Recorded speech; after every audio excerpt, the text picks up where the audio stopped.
Good evening, everyone. I am Mark, your fat friend, Now I'm James, your black friend, and this is the Fat and Black Connection. where we talk about anything and everything as long as it's interesting to us. Absolutely, because if it's not interesting to us, it certainly shouldn't matter to you. 100. Oh, shizzle.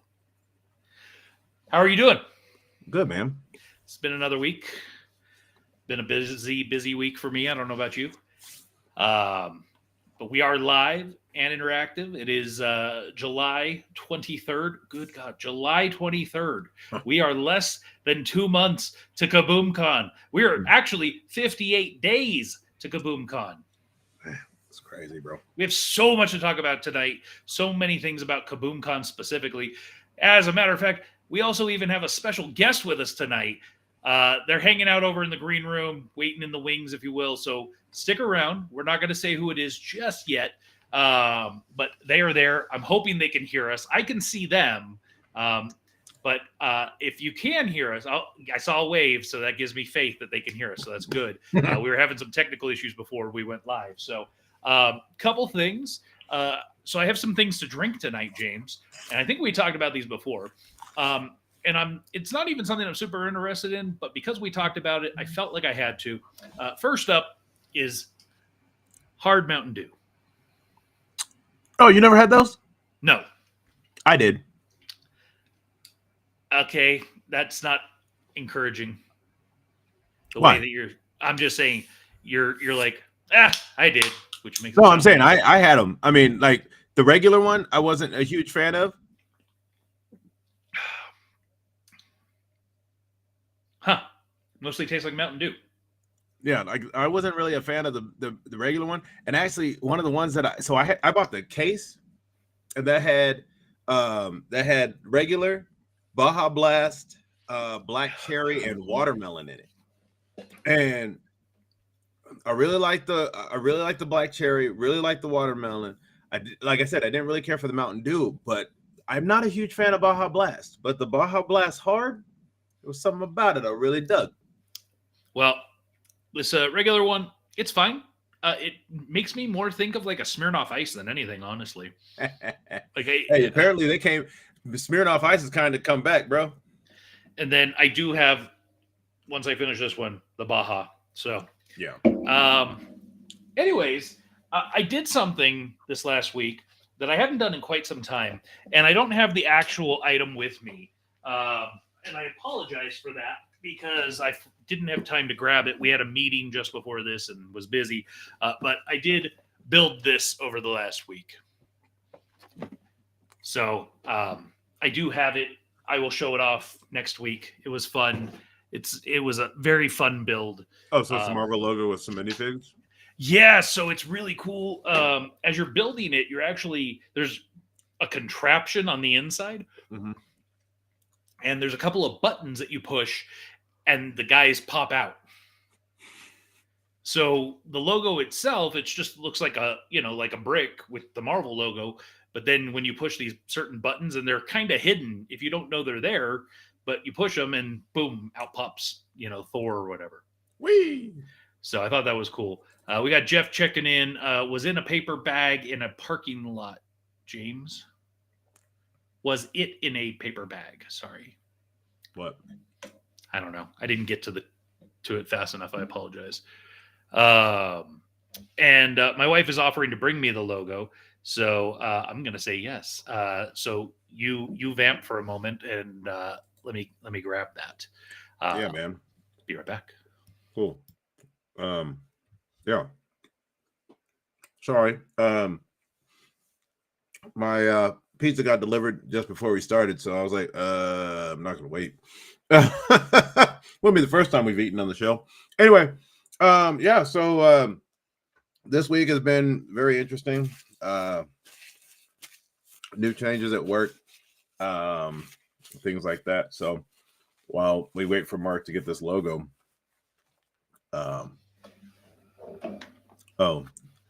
he said the Hard Mountain Dew. Oh, nice. That is cool. So again, there's the top, right? Mm-hmm. There's the back. Right. See, and there's the bottom. Okay.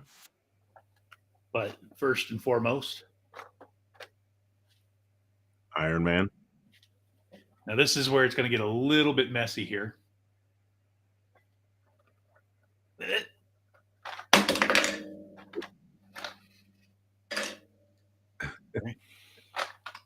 Oh no! Thor went flying. Oh, so they're not actually there's not bricks in there that hold them down? No, there are. I just I probably pushed too hard, and he, Whee! it's not like they're glued, and there's Yeah, Hulk right. over there, and then over on this side, you do the same thing. And oh no! Usually, I have it on a table instead of holding it in the air. Mm-hmm.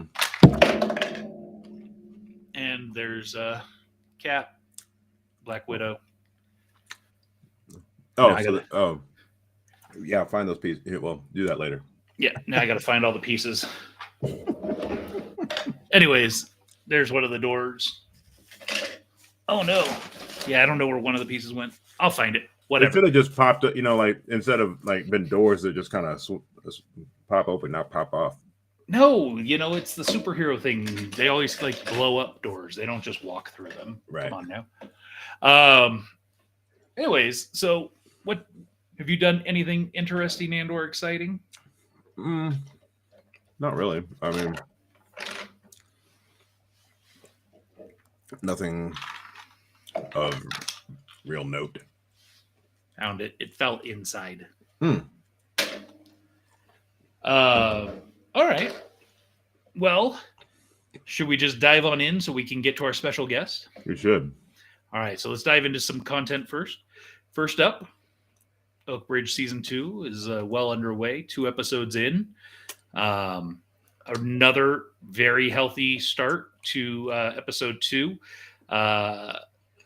We haven't even finished our first week, and we've already got over 5,207 downloads. Mm-hmm. Episode 1 of this season is just about to hit 7,000 downloads. Nice. So definitely heading in a great direction. On the new season, we're already over 13,000 downloads combined. So yeah. With that being said, though, Friday is a new episode. Yay! Oh, Have you not seen this artwork? no. The Houdini Act. I've been kind of not looking, so I could be surprised. Oh, really? Yeah. Artwork, of course, by Jam the Artist. So the description we've got on this episode: graves disturbed, panic rising, no answers in sight. As Oakbridge descends into chaos, the sheriff's department faces media pressure and a confrontation with a familiar face who's playing their own long game. Yeah. So episode 3 drops Friday, 8 p.m. Pacific. If you haven't gotten on board, don't wait. Head over to Podbean or to your favorite podcast player. Go get caught up. Yeah, you got time to listen to episode. The first season is already out and ready to go, and then season 2 is already going. Got 2 episodes. Mm-hmm, mm-hmm. Hey, should I do Sprite or Pepsi? Pepsi. Okay. So I think you might have already had this one, but I have never had this one. The wild cherry and cream. Yeah. Yeah. And Jeff says Jam the Artist does amazing work. Agreed. Agreed. Moving on. Obviously it's that time of the year where this is going to really dominate what we talk about. KaboomCon 2 coming up, 58 days. If you don't already have your tickets, stop waiting. I can tell you we will be doing some raffles coming up in the near future.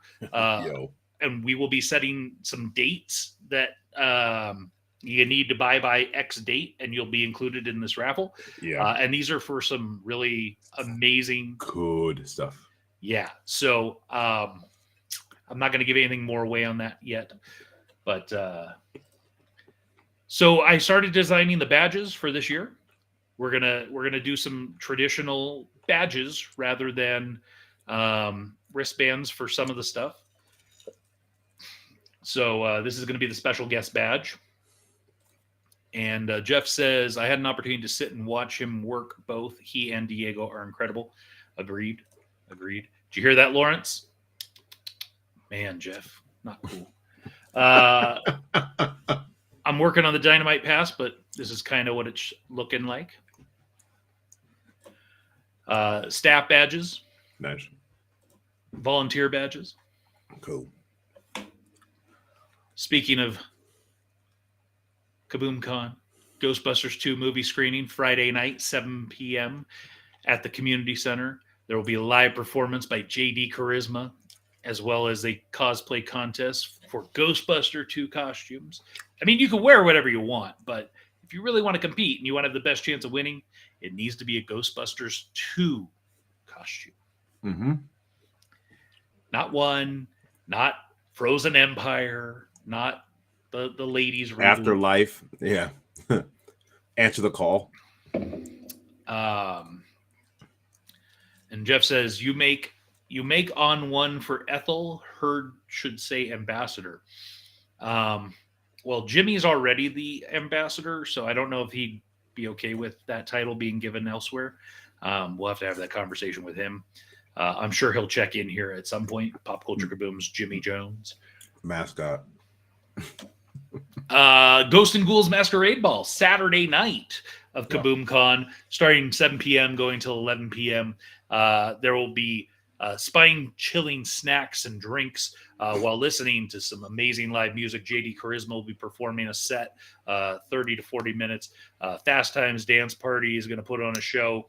They're going to do 2 1-hour sets, and we'll have a 1-hour DJing in between with the costume contest, and it's going to be a good night. It's going to be a lot of fun.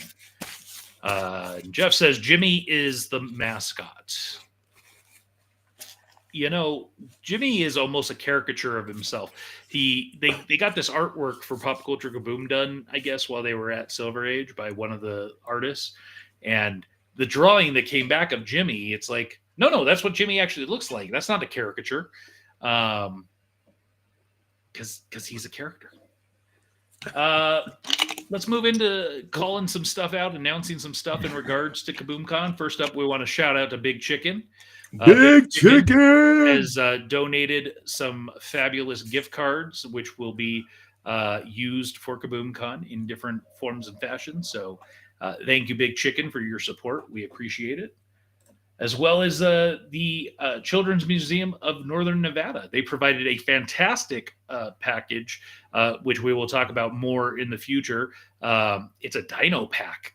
I picked that up today. It also includes a 1-year membership to the Children's Museum, which basically gives you unfettered access for a year. So Thank you. Appreciate you. Love the support that the community is providing. It's really... really great to see. So let's move into some more announcements for Kaboom Con. More announcements. So first up, I'm very happy to announce a new special guest that will be attending Kaboom Con. New special guest. Author J. Anthony Hart, the writer of Secrets of a Hawaiian Mermaid, which, we'll get to a little bit more specifics around this figure, this fella, in a little bit. But truth be told, peeling back the curtain, I've known John for quite some time. Jay Anthony, sorry, I should say. We worked on a production called Brigadoon many, many years ago. I played a drunk, shocker.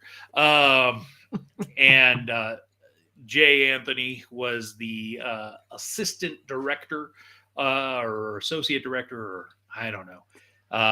Something like that. But he actually got to, I remember vividly and specifically him directing me in a scene where I got to fully play the drunk because it was a bar scene. So that was a lot of fun.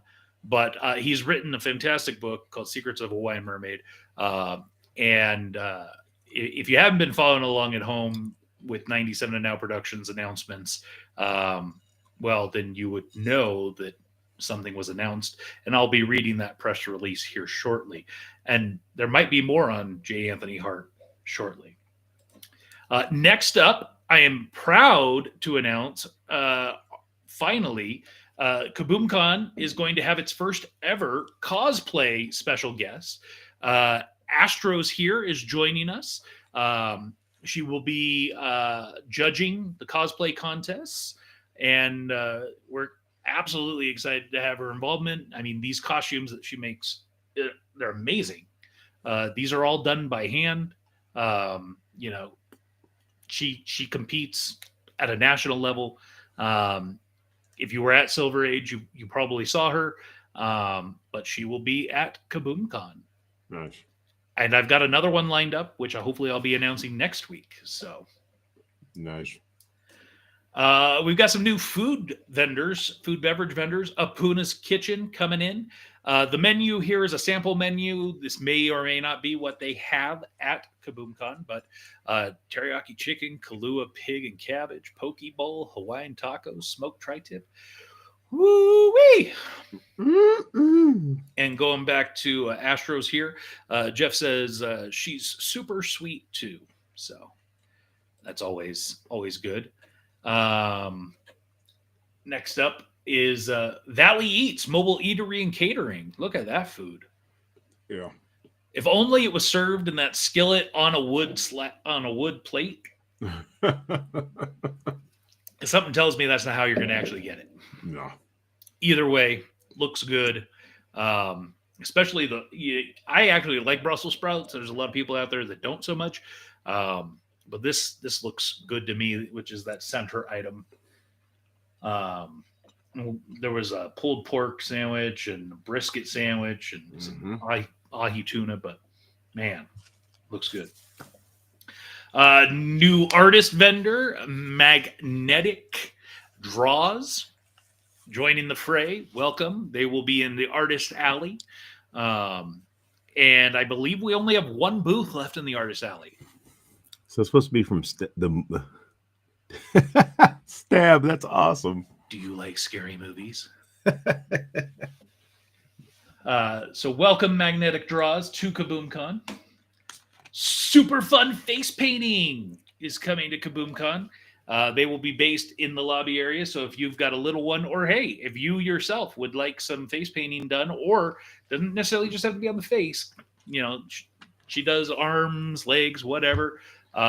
She might also have some temporary tattoos to do. So we're very excited to have them.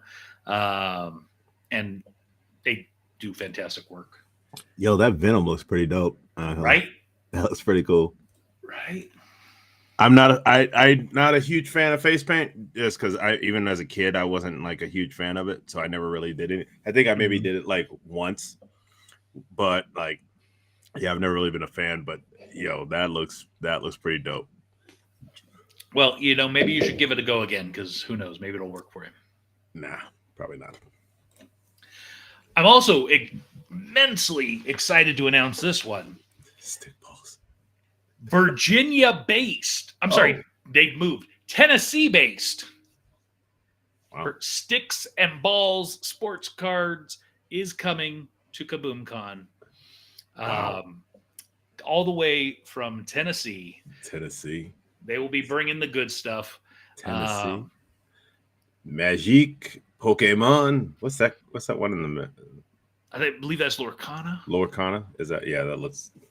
And of course, sports cards as well, which, you know, I'm sure that there is crossover with the Comic-Con nerds and sporting these days, especially with the chase cards and stuff. So, yeah.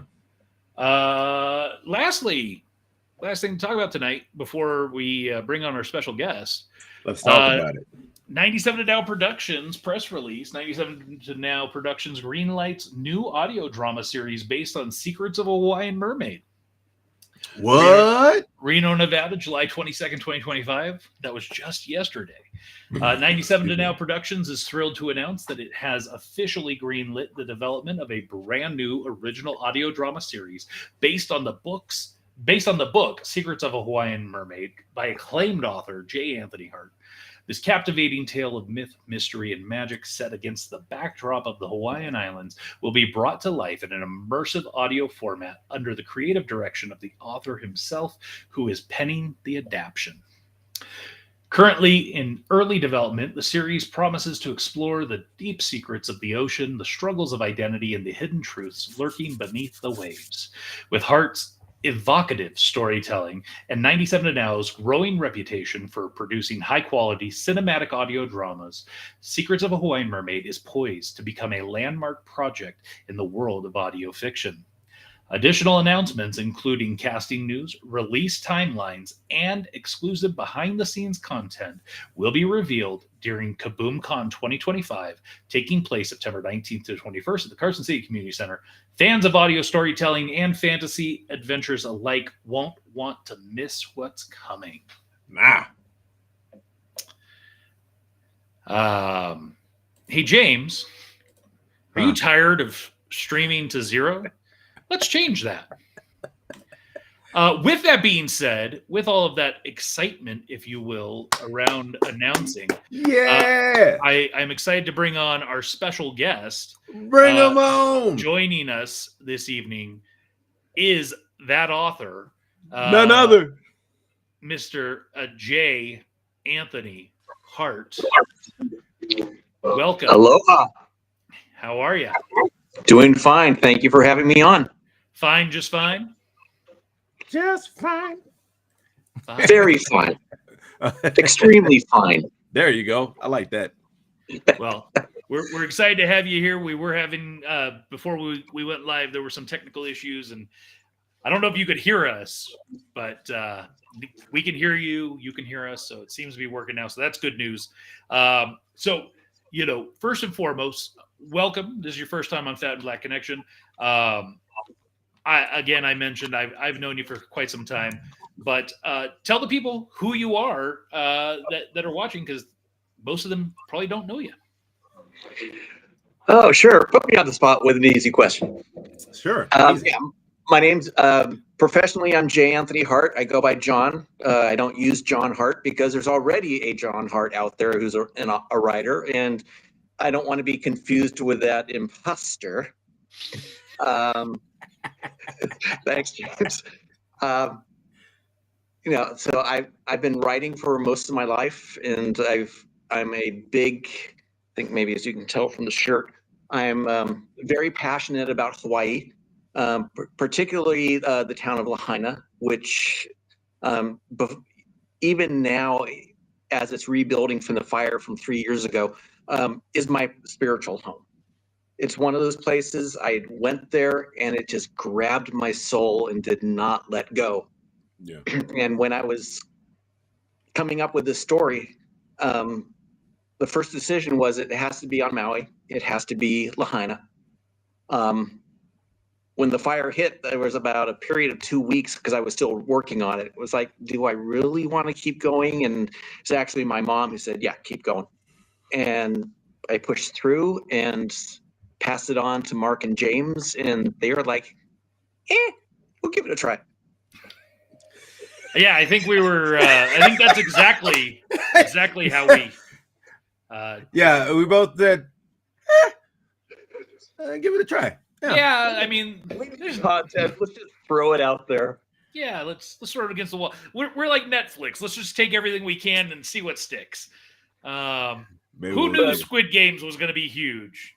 Yeah. When I'm not writing, working on my stories and working with Mark and James on this project, I do work full time. I work as a technical writer for Prime Therapeutics here in Sacramento, and I am, as Mark alluded to, I'm deeply involved with local theater. I'm currently in the cast with Light Opera Theater Sacramento's adaptation of Gilbert and Sullivan's The Mikado. We're doing as Dracula. Oh, okay. But it's not Bela Lugosi. We're basing him on the actual Vlad the Impaler, who's a really charming guy. Is it because it's too taboo to have white people doing Asian now? Yeah, pretty much. Also because I think that went out the window with what's her name doing Ghost in the Shell. I'm sorry, what? I think a lot of that went out the window with Scarlett Johansson doing Ghost in the Shell or whatever. What's funny was that in 2010 there was a big to do about white people playing Asian parts, and they were calling out the Mikado being produced by Lamplighters in San Francisco. Mm-hmm. And they had the photo on the front page was of their two romantic leads. The male romantic lead is my stage director for this show. Ah, full circle. Full circle, yeah. Once again, I should do this, but not in that scene. I will. Yeah. So I will say Vlad the Impaler. I would have had zero interest before, but putting that kind of weird twist on it makes me actually curious to see how that pans out now. Because I saw Mikado when who did we work with when we did Brigadoon? Lyric Theater. There we go. When Lyric had done it a few years before. What was the theater name? And it's not for me. I mean, I'm not a big GNS guy, truth be told, right? Like, what's the first show I did at Lyric? Well, really, the only show I ever did at Lyric was a not GNS show, and that's really what they were known for, right? And it's I think there definitely is a base for GNS. It's not me. Just like you're not in that base. It's all I'm good. not. Well, and I'm not even really like a Rodgers and Hammerstein guy either, right? Like I'm a Steven Schwartz and excuse me. I'm more of the like 60s, 70s, 80s musicals generally, but I like some of Rodgers and Hammerstein, but yeah, I like a lot of the. Actually, I've also a lot of the newer musicals. I feel like I get drawn to just because of the music. I mean, a lot of the older ones too, just because the music is so damn good. Some of the new stuff is pretty dope, but overall, yeah, there's like that early late 90s, early 2000s stuff. That's where I kind of find my lane. So that's when I got introduced to musicals for the most part. They're doing a lot of them, at least. Fair. So, John, you mentioned doing Mikado in Sacramento. So, if anybody's local out there, when is that performing? It is the first 2 weekends of August. August it's right here. 8th, I believe it is. Oh, so you're about to go into Hell Week. We're about to Hell Week in about 2 weeks. Yeah. And we're at the 24th Street Theater in Sacramento. Lightoperatheater.org. I'm going off memory, so. But if you Google Light Opera Theater Sacramento, take you to the page, and we have a phenomenal cast. And I'm not just saying that because I'm in it. All of our singers, they're excellent, just so freaking excellent. And would you tell us if they weren't? Yeah, I would. he had to think about that for a second. Now, there's been some shows where it's like, yeah, the cast isn't that great. The irony to me, okay. The irony to me is the one show John and I worked on. I'm a singer, and they put me in a role where I didn't have to sing, which I was fine with. But it was like hilarious to me that like I actually can sing. Like I even offered, I was like, hey, do you guys want me to wing sing or anything? Or because in the movie, the part that I played actually gets to sing and dance in the movie, and I was like, well, maybe they'll work that in for me or something. No, I just got to be a drunk and spew comedy, which was cool. Perfect. I loved it. It still to this day is one of my favorite roles I've ever done, and I'd love to do it again. But felt like my talent was wasted. Yeah, our director Gary, God bless him for letting me at least direct the scene that I worked with you, and just at least sitting down with you for a few minutes and talking about the character. I think was his name Jeff.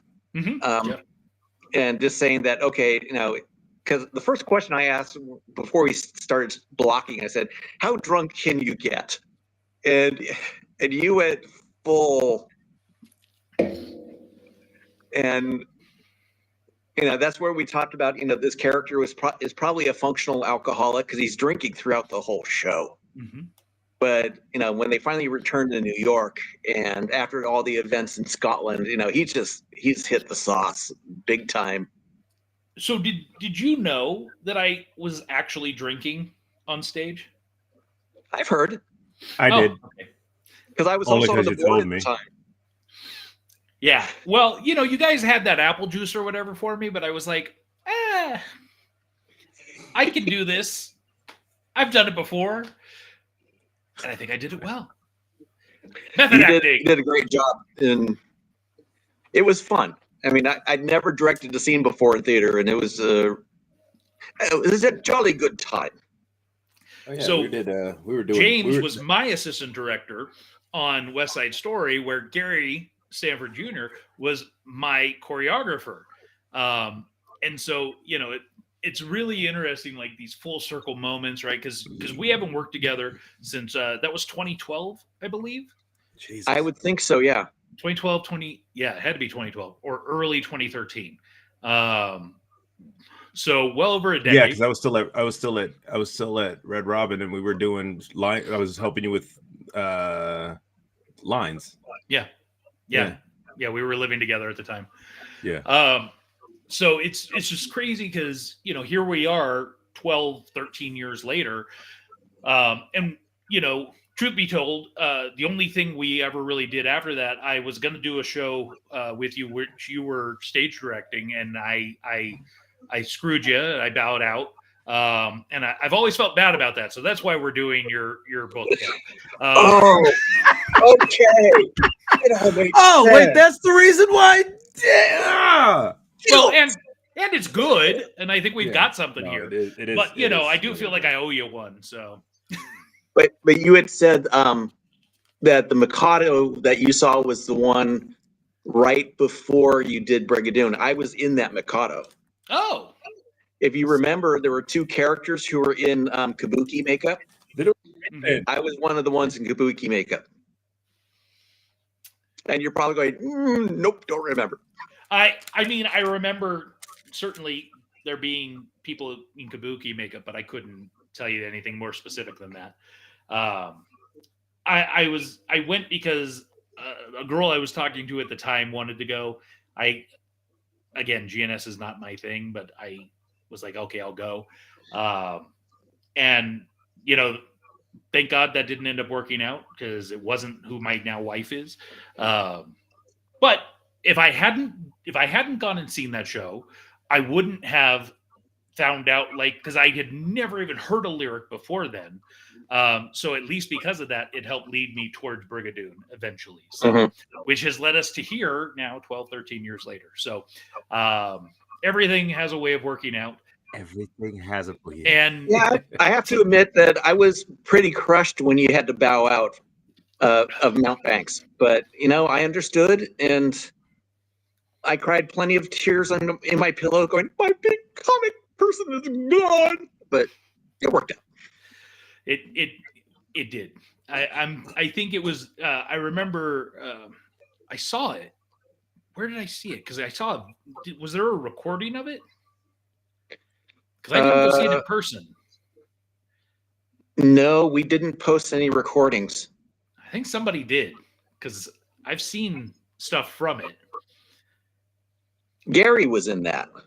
Maybe he had recordings. Okay. And he showed me, because I remember. Okay. I do remember watching some stuff from it. I was like, oh, yeah, this show's probably the better without me in it, because I feel like I probably would have been too distracting, knowing me.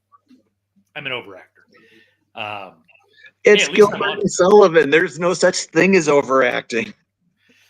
But now your book is getting turned into an audio drama. Yes. And you are coming to KaboomCon. Kaboom. So first, tell us about what people might expect to see from you at KaboomCon. Well, you'll see me better dressed, first of all. I don't think I'm going to wear the Hawaiian shirt. I I don't have any costumes, so I can't exactly do the costume thing. But what you can expect from my presence at KaboomCon is I'm going to have a table in the artist alley, I think it is. No, you're going to be on the main floor. I'm on the main floor. Ooh, okay. Oh, yeah. I was confused, but Yeah, that's upgrade. really no surprise. I get confused easily. So yeah, I'm going to have a table where I'm going to be, talking to everybody who comes in about the book, about the audio drama. I'll have a few copies of the book available. I'm planning on including pictures that I took of Lahaina over the years, just so people can see, okay, this scene takes place here, and this is why this is important, and this is here and here.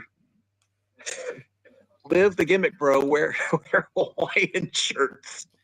I'll be wearing Hawaiian shirts there probably, so Okay. don't feel like you can't. So I'm going to It's have my who own J. Anthony Hart is. That's true. I mean, I'm known for my Hawaiian shirts, so I will contemplate it, There you though I go. may have a little Star Trek thing attached because that's my good luck charm. And it is a Comic-Con after all, so. Yes, it is. So I got to have a little bit of that. I'm also going to be There will be a chair. There will be the Yeah. chair. I'm also going to be presenting to a group, and in one of the rooms as a speaker, and again talking about the journey of this book. Why? Yeah. I alluded to it earlier. Why did I choose Hawaii? Why is it that a haole like me, who's clearly not Hawaiian, chose to write a book set in Hawaii? And hey, here's a question for you guys. Can you pronounce the name of the state fish? Oh, is it the? Boy, I don't even know what it is. Now I'm gonna No, look it's it up. Bart, you're going to the Ahi. islands in October. You got to know what the name of the state fish is. Otherwise, they'll think of you as a haole. Yeah, I heard the name and I was just like, oh, Reef triggerfish. In English, yes, but No. in Hawaiian, Oh. it is. Oh, in Hawaii. Huma, huma, huma, kappa, huma, huma. Yeah, super I- howling. Humu humu nuku nuku apua'a, which literally Yeah. translates to as ugly fish with the face of a pig. It's kind of what it looks like. Yeah. For those, And if you've seen the movie Moana and Moana's friend, pig friend Apua, that's, if you take a look at Apua. the word in the chat, Apua is the last part of the word, and that means pig. bringing up the images That is here. That is an ugly fish. Let's see if we can make that old. No, No, the other one. There was. this is what happens when we do stuff on the fly. Ugh. Yeah. That's That is, an ugly yeah. fish. No, it's not a cute fish. I think the Hawaiians named it right. Yeah. No, they 100% did. Wrong one. There we go. Interesting. So I will look to see if that's on any of the menus of what I'm eating while I'm there. Do they eat? They don't eat that. Yeah, I was gonna say They that. don't include the reef triggerfish in poke. No poke bowls with reef triggerfish, huh? Well, it's the state fish. They don't want the state fish et. So We eat quail. It's the bird of you California. can't hunt quail in California. I don't think. Yeah, I don't. Oh, you can't hunt I don't. quail. Oh. I don't think they serve quail in California either. No. Oh. In Nevada, we do. Oh, maybe that was. I don't know. All So right. back to book. Yes. Turning it into an audio drama. This is your first soiree, right? Mhm. And it's not often that people write a novel and write an audio drama or even television or movie. Doing that type of screenwriting or script based writing. it is different. And I talk about that experience for you, because you have already, I mean, we've got a pilot, you've written actually a few episodes already. So for you, how has that transition been? It's been a very interesting transition. My education background was in broadcast journalism. And I actually worked for a time in TV news in San Jose and eventually left the biz. So I had, but this was back in the 90s. So I had some experience writing scripts and dialogue. But when I started writing the pilot for you guys, I was sitting there thinking, okay, can I actually pull this off? And I even, the first time we talked, I said, I haven't done this before, and please handhold me while I go through it. But I've been finding the process really exciting.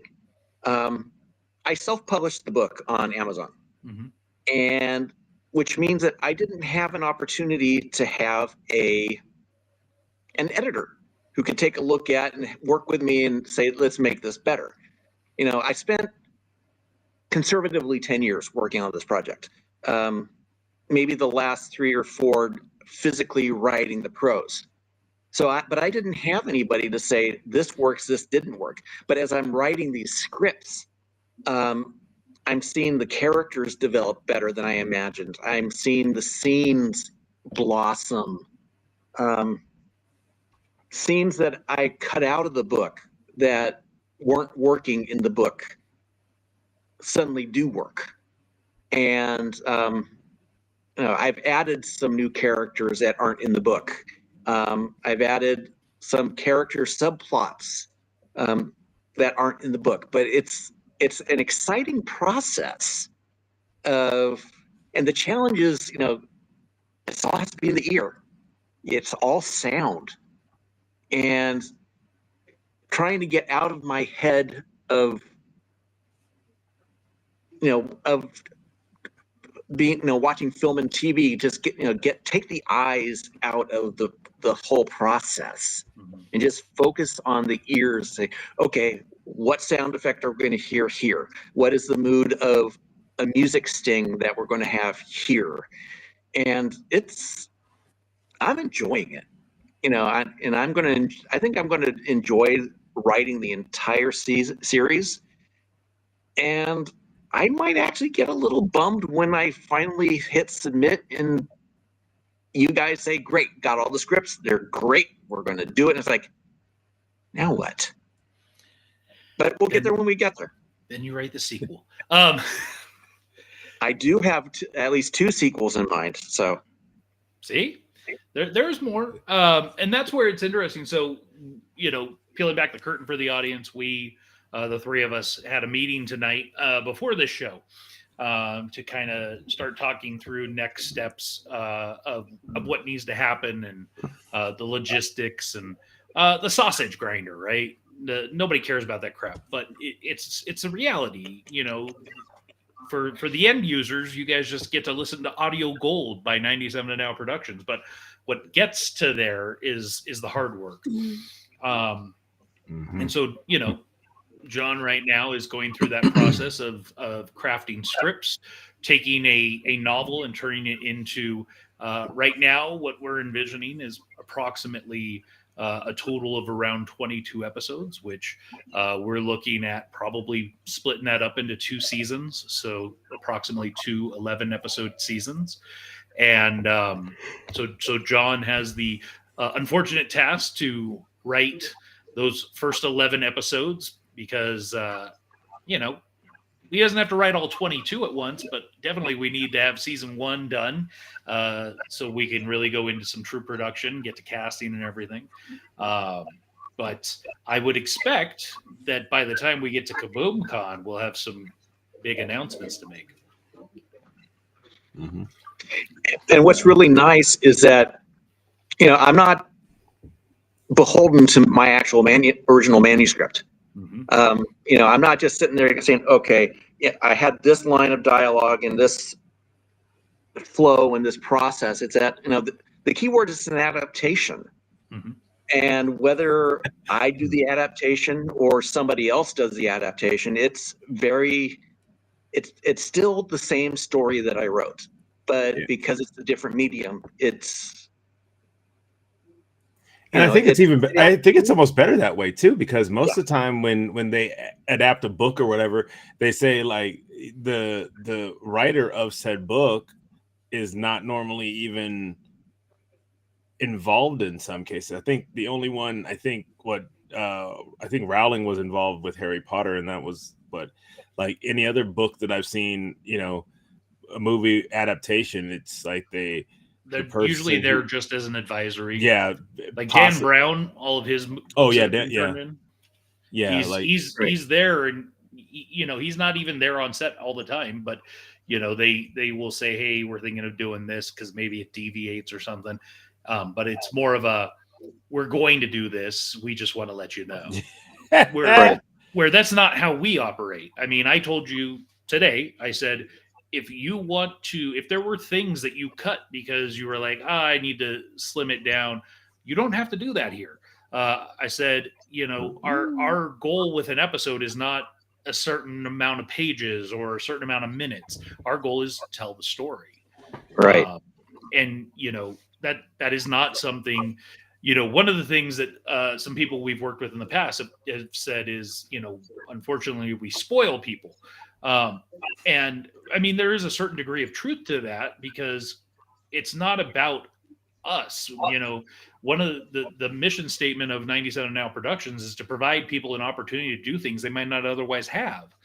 And so, you might move on from us and go do your next book elsewhere and your next audio drama elsewhere. We're okay with that.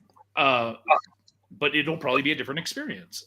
Mm-hmm. So we're just giving you the intro level, let you run wild. This is Audio Dramas 101. Well, as long as it's not audio dramas for dummies. No, we did that early on in our career. Yes. Okay. Yeah, that was in the before time. Yeah. A long ago. BC, before COVID. Actually, some of it was during, but yeah. We do have Jimmy Jones from Pop Culture Kaboom checking in. Hi. And Jeff says that audio dramas are perfect for him. You know why? He can't read. Because he's blind. Oh, that part too. Yeah. Yes, he's blind. Yeah, that part he can't too. read. His text message font is huge. He's blind. I know. That's what I'm saying. Legally, I mean, it's not like everything's just black, but. But I had a good friend of mine from my church growing up, who acted as sort of a mentor for my earlier writing, and she had a story that was bought and made into a movie. Oh, nice. And the movie is called Testament. I don't know if you remember it, but it had to do with a family dealing with the aftermath of a nuclear attack. It was back in the 80s. Oh. Same year that The Day After came out. Okay. And she told me how she basically had no connection with the writing. The script was written by John Sackett Young, who created China Beach. Mm-hmm. And great score by James Horner. And she told me how she just, they signed the contract, cashed the check. He went off, and I thought that he had actually consulted with Carol on a few things. And I actually emailed him. He goes, nope, didn't have any contact with Carol at all. So. Yeah, and that's the thing. It's just it kind of sucks. I remember when I was up at Ohlone College, one of the guys wrote a script, and we called it the pilot class. It was actually, I don't even remember what the class was called now, but we basically over the course of the semester shot a pilot, and then we would it'd be edited, all that kind of stuff, and then it would be broadcast on the Ohlone network that was actually in the Bay Area and stuff. And so I did a couple of those, but this one, the guy who wrote it, he wanted to be so involved, and the teacher Tom Blank, who is actually one of my mentors, he actually told him, he's like, listen, this is like, so you can write it and that's fine. But once it gets into the director's hands, that's when, you know, that it's his now. It's not yours anymore. It's his. And so like we didn't, I mean, like basically we kept true to it. I mean, there was a couple things that I think we had to change just because it wasn't working out. But overall, it's one of those things is that once you can, like you said, fly, little bird, fly. Yeah, you can write the book, but you may not be involved in the adaptation of said book. You can write the script, but the script can change.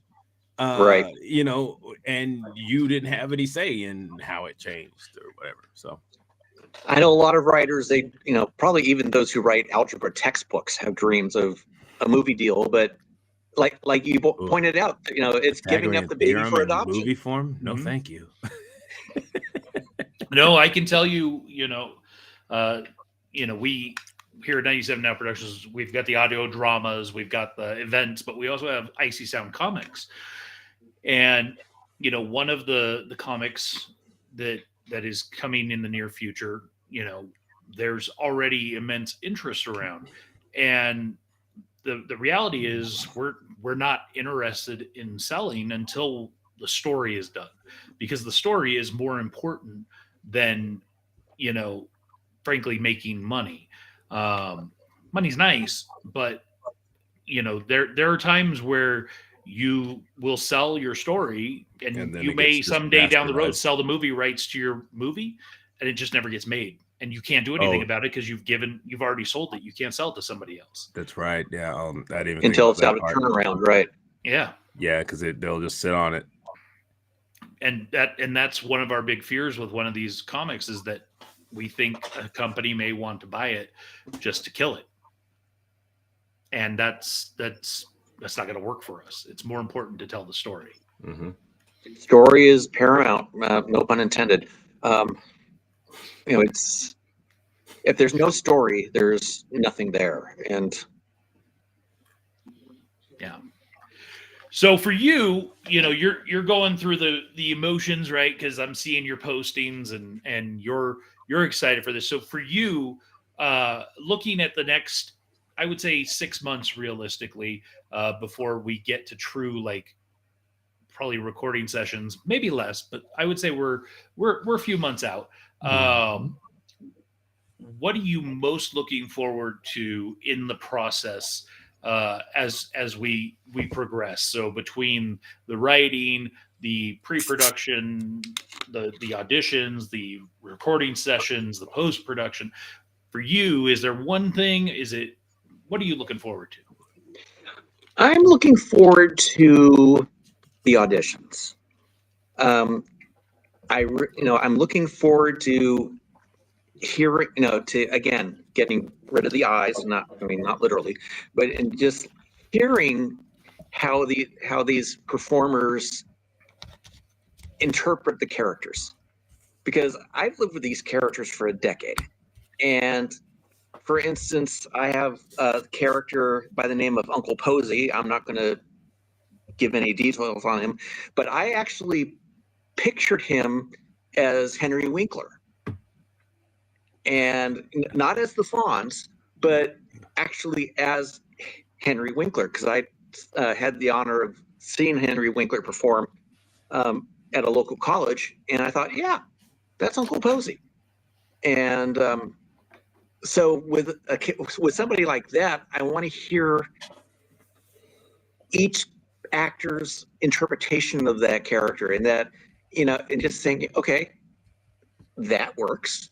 I like that sound. Not sure about that one, but for all of them, just hearing their interpretation and who they think, Uncle Posey, Anella, Beth, all these characters that I've lived with for so long, how can they bring that to life? And that's what's really exciting for me. Mm-hmm. Because then it's like, it's no longer mine, it's theirs. And I want them to embrace the characters and become the characters and bring their own energy to it. Yeah, you can talk. I mean, one of the things I know you can talk to a number of the people who've worked on Murphy's or not, yeah, well, Murphy's Inc. as well as Oak Bridge, and like they will. I love this character, like and um, that's always something that it's like, oh, thank God, because they're gonna give it their all. If you're like, the character's okay, then no, I don't want you to play that character. I want you to actually love live. Yeah, I want you to love this character as you love yourself, so that because I need all of you, Right. like especially with this. I know there's gonna be I mean, I've only read the pilot, but I know there's gonna be a lot of emotion and all that kind of stuff, and I'm gonna drain you. I'm probably I'm gonna like there was a couple recording sessions where it literally we couldn't continue because I was literally taking it out of these people because there's a lot of emotion. So I mean, like, look, I told him, I said, listen, it's gonna be hard, but I'm gonna need you to give me everything. And then once if we need to stop, we can stop. If you're good with keeping going, then we can keep going. But I'm going to take it out of you. So one way or another. I have a little anecdote. I've had an eclectic work experience, and then for a few years, I was also a high school history teacher, and we were doing world history. And I created a unit where, for the Holocaust, I had groups of kids adapt a chapter of a Holocaust memoir called Night into a radio drama.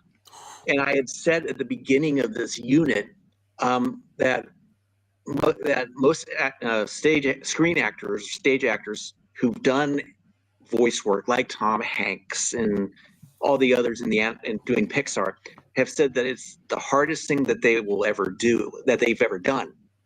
And at the end of the unit, I had one of my students come up to me and say, Mr. Hart, when you said that doing voice acting was the hardest thing to do, I didn't believe you, but man, you were right. Yeah. It is, doing the stage acting. To me, television and film, that's the easiest acting because you can just keep redoing it. And with voice acting, you can keep redoing it, right? We can do multiple takes, but it becomes disingenuous over time if you're not. And for whatever reason, when you turn off the ocular and you focus only on the audio, if you truly give yourself into an audio drama or old time radio and you close your eyes and really just focus, you can tell when someone's faking it, when they're acting. And I will say, before I started getting into audio dramas, I would have said stage acting is the hardest. And I do think, still to this day, I would say musical theater is the hardest, I think, of any true acting performance. But I would say outside of that, voice acting, especially in the audio drama realm, is probably the hardest.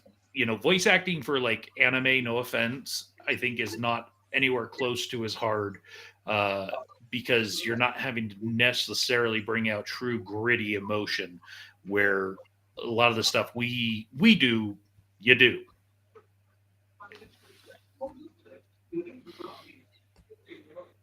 Yeah. But yes, I can definitely say that stage acting is a challenge, especially Gilbert and Sullivan. Well, there's a reason why nobody does modern shows in that style. Excuse me. They're just too damn hard. Yeah. Well, John, you got anything else for us? Because I really appreciate you. We've kept you a lot tonight. We started with you at 7, and I appreciate you coming on unprepared, unannounced, right?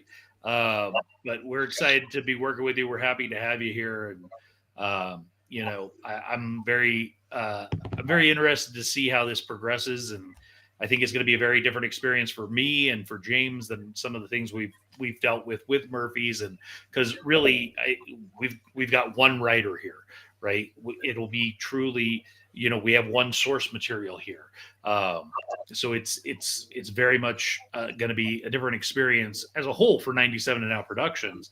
The end result will be the same outcome: audio, drama, music, sound effects, voice acting, stuff like that. But I think the process is going to be very different for us, where for you, this is going to be all so to speak. Exactly.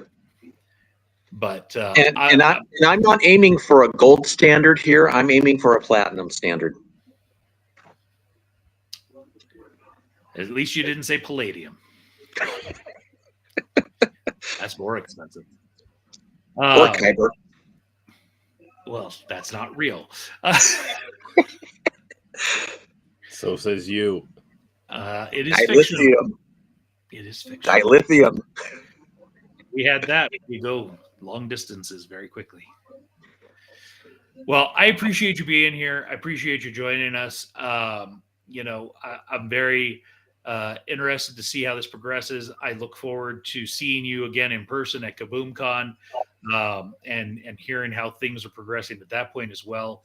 We'll definitely have you on again as we proceed. Probably when we get around to the point of auditions, we'll bring you back on to talk about where it's at and what we're looking for.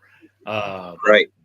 But for now, I'm going to let you go. I appreciate you, and I hope you have a fantastic evening, and we'll catch up real soon. You bet. Thanks, both of you, for having me on. Bye. And there he goes. So that is J. Anthony Hart, the author of Secrets of a Hawaiian Mermaid. It's gonna be a fun process. It's definitely interesting. For us, we started the Oak Bridge thing, working with a creator, but then many different authors or writers, if you will, and the source material on that one there wasn't any. It was go as you go. Murphy's was even more weird when you think about it, right? We had a guy, Chan, the creator, who he had an elevator pitch, and that was about it. Yeah, and then just poof, gone. Oh my goodness. You all right? Yeah, no, my eye just. Ugh. All right. So, what you got going on? Nothing really. Just going to see Fantastic Four tomorrow. Nice. That'll be.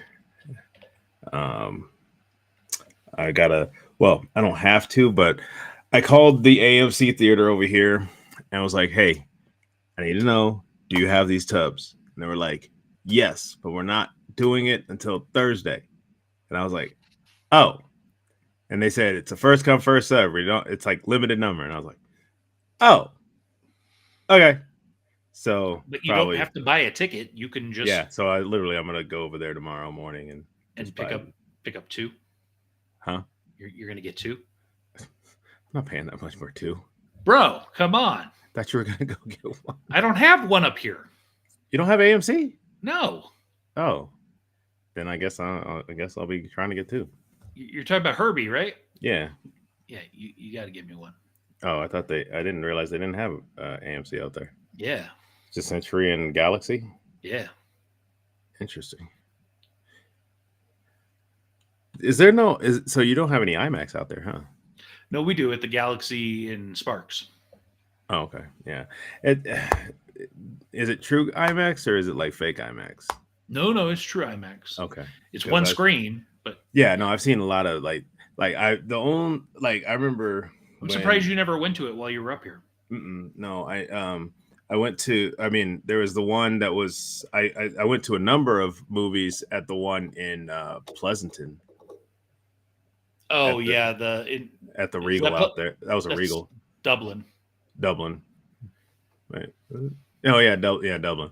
Over at Hacienda Crossings, over that Regal over there. Mm-hmm. Was that Regal? Yeah, that was Regal. Yes. Yeah, and so we saw I remember seeing Avatar there, and so there's a part of me that for the next Avatar I want to go home and just like one reason to go home to see it on the IMAX, because the IMAX theaters out here are kind of booty. It says IMAX, but it's not. I'm like, dude, it's not IMAX. I worked in the IMAX theater, and so I know IMAX. That title just came out in logo, and we What, posted Fire and it Ice? here. Fire and Ash, Ash? Oh, Ice. Fire and Ice. Yeah, Fire and Ash. Yeah. right? Yeah, I believe that's what it is. Okay, yeah, you're like freaking me out. I'm like, Fire and Ice. What the hell is that? No, that's actually well, was it roller? I don't know if they changed the name of that roller coaster. But anyway, yeah. So I think I mentioned it here that no, I didn't mention it here. This Sunday, just found out tonight, just found out tonight. This Sunday, I will be on the Kyber Cave podcast. Nice. It's a live broadcast like us, and with video and everything, and so I'll be going on there to talk about everything 97 Now Productions, and with obviously a primary focus on Kaboom Con, but we'll talk about obviously this new audio drama coming and other things. So what's the guy talking about? Days of Thunder. That was an IMAX, but it was awesome. Yes, I will agree with that. Yeah. Maybe he was thinking of Race the Wind. Jesus. Or Siegfried and Roy. Roy, the Magic Box in 3D. Oh. Or Bigger Than Live. Bigger Than Live was actually pretty darn good. I ain't gonna lie. Yes. Race the Wind was my favorite though. So for now. Yes. That was a good 23-minute nap, 24-minute nap.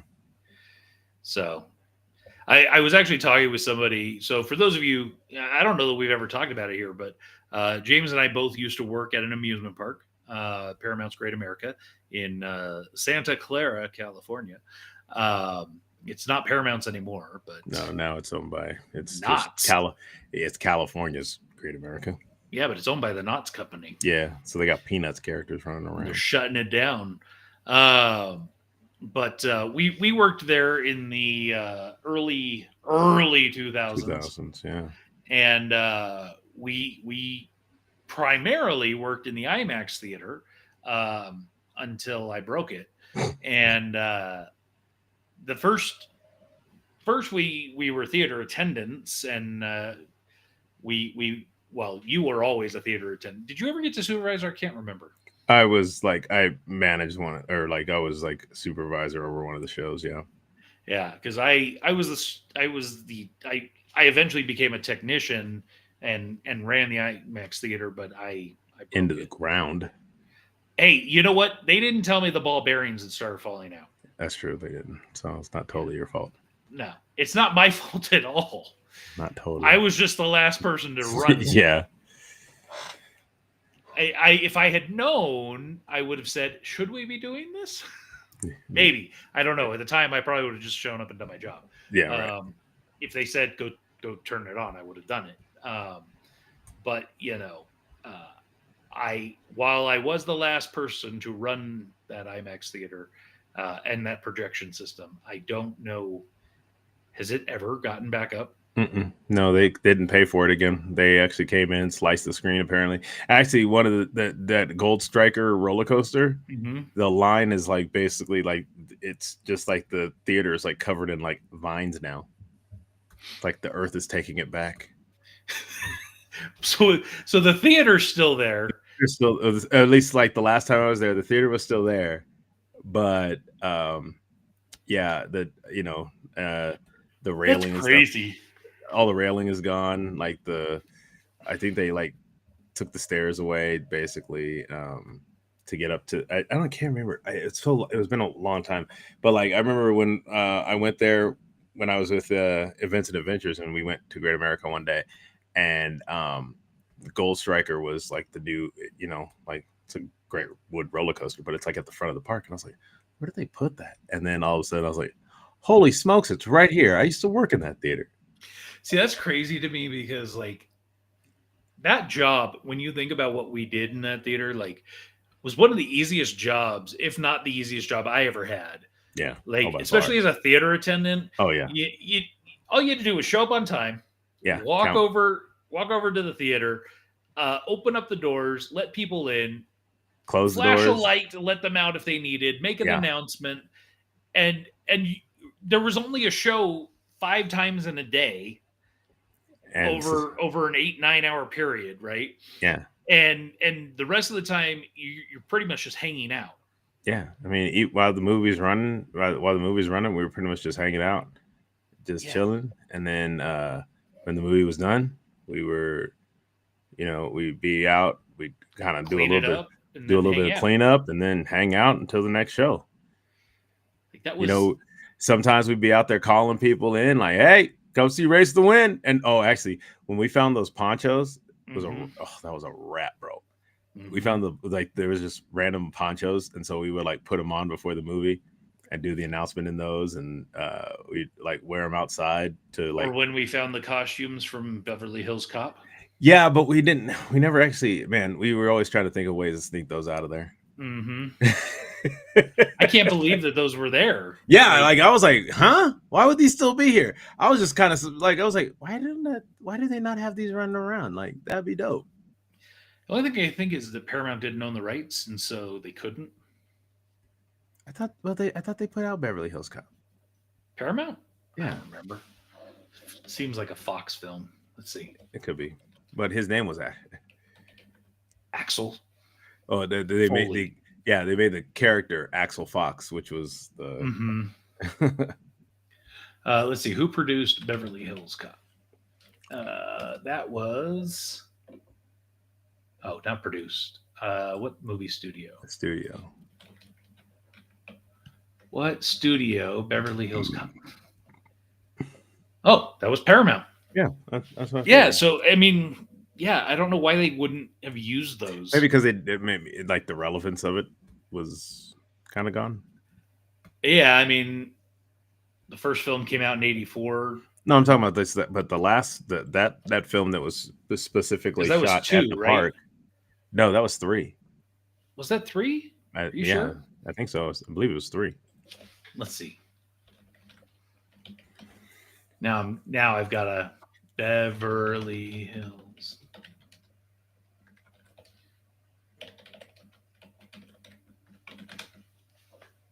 That was, oh, you're right. It was 3. Featured scenes of Paramount's Great America. So that would have been 94. So yeah, we were there 7 years. The fact that they were still in there was kind of crazy though, when you think about it. Yeah, well, and I mean, you are right. Like, it wasn't that long after. I mean, 6 years. I mean, heck, they still had Star Trek characters roaming around. No, the Star Trek characters were gone by the time we got there. Oh, I guess that's true. They had them early, but yeah, by the time we got there, they were gone. That movie featured the double Carousel? What? I have no idea. You using that text again, bro? Carousel? I don't know. There was some ship. There was some boat they had created that was like supposed to be this. I remember they talked about making the ships and stuff, or making the catamarans and stuff. I have no idea what you're talking about. For Race to Win, that's the only thing I can think of. Or is he talking about? He's talking about Beverly Hills Cop. He's not talking about Race to Win. Oh, oh, wait. Oh, is he trying to say carousel? Because no, yeah, that's the. Yeah. Yes. Yeah. Yes. They had the double decker. I think they still have that double decker carousel. Oh, they do. That's the only place I've ever seen a double decker carousel. Actually, that's one thing I said. Like, I was like, "Yo," because they were basically going to put housing over there, which kind of sucks, but it's whatever. From what I heard, they should keep the carousel. They should keep that little fountain. They should keep you can change, keep the sign, but like pull out the turnstiles, all that stuff. But I said, if any streets are over there, they should be named after rides. So would you call it Top Gun Drive, or what is it called now? I can't even remember. Top Flight or something like that. Flight Deck, yeah. Flight Deck Road. Yeah, you gotta use the new names. Yeah, but no, I mean, like I said, and I said you can pull out all the horses and everything from the carousel, put windows in that thing, you make it like a community clubhouse type situation. Or pretty cool restaurant. Oh, I didn't even think about that.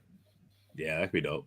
Yeah, you have a kitchen in the middle, and you That'd be send a the food small-ass up or kitchen. down. That'd be a really small kitchen. Meh.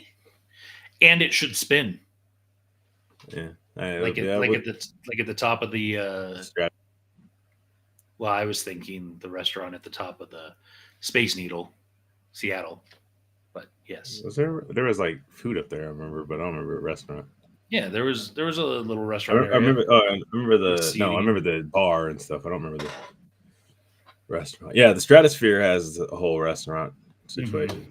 That was pretty. It sucks trying when you get up from your table and then you go to the bathroom and then you can't find your table's not where you left it. Mm-hmm. I walked around that whole damn thing to find my table again. That was awful. But anyway. All right. Well, you got anything else? Nah, man. All right. Well, I'm pretty tapped. Cut it. Well, have a good evening, everyone. You do the same, man. And we'll see you guys in about a week. Yeah. Next week, baby. Flippity floppity. Flippity floppity floop. What?